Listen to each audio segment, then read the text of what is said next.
This is Cycle 2, Week 24, our last week of the year in Cycle 2. We are going to be reviewing Orchestra and celebrating. So reviewing all the famous artists and everything we learned about Orchestra this year and celebrating, being excited that we completed a whole year. And so this is mainly going to be our review week, and there's lots of options you get to do to choose to cater to what you want based on your class. So I'm just going to do a rundown of what to review first and then give you some different options that we have. So first you're going to review the classical and romantic periods, talking through that. And so it's in your script. You can talk through which composer we talked about and what period they fell in, what that meant. You could bring out your art folders or music folders that we have and talk through the seating chart that is in there and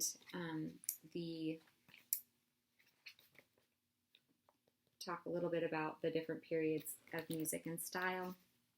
You're welcome to listen to the two different options of classical and romantic period to get kids thinking through, oh, what was this one or not?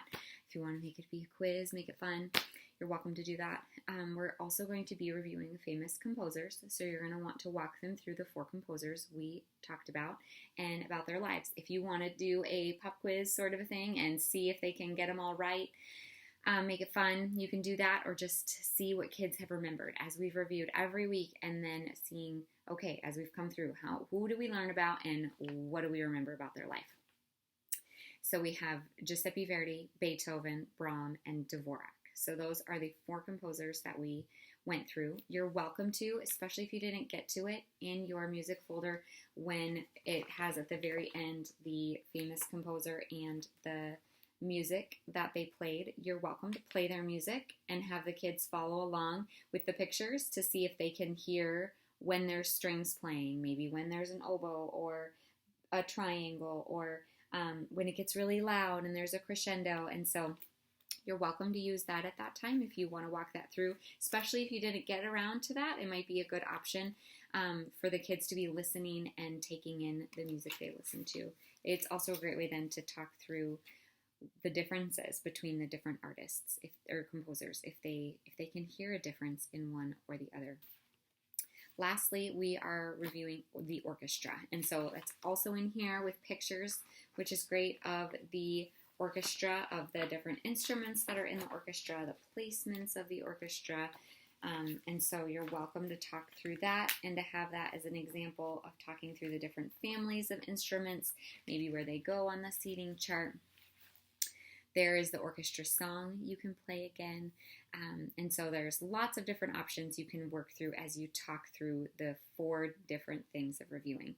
For orchestra, we do have in our big art and music bag that we used mainly for tin whistle, there's also some things in there for orchestra. And so we have some discs that we've made of different things, of the different instruments, and so you can be throwing them in the different areas of the room, maybe for what's in the string family, and the kids can take turns, maybe see how fast they can do it if they've done it before, or putting them in the right seating chart if you kind of put a seating chart out on the floor. So we have that. We also, I had made smaller ones for the littler classes. We have them kind of like that as well, and it has the actual instrument's name on it to help for that. And so those are some examples. There is bingo, so everybody's got bingo. If you want to play bingo with your kids, there's lots of different options on the Google Drive as well. There are coloring pages if you want to color some of the famous artists, or there's a Play-Doh option. I have this I made for the youngest kids class, so only the youngest 2 classes will have this to share. You would just need to bring your own Play-Doh from home. And so if each kid took one, they have the ability to roll out Play-Doh and kind of just put the Play-Doh there to kind of make a fun little instrument, and then they can put it off and give the card to the next kid. So there's lots of these they can use and kind of have fun with making instruments with Play-Doh. It's also on the Google Drive if you want to make your own. I laminated these and made these for the youngest class and put them in here, so you guys have them to use So the sky's the limit. Get creative, have fun, gauge what your kids like and don't like, and keep it fun. Share in the joy of learning about fun music and making music unto the Lord. And so enjoy.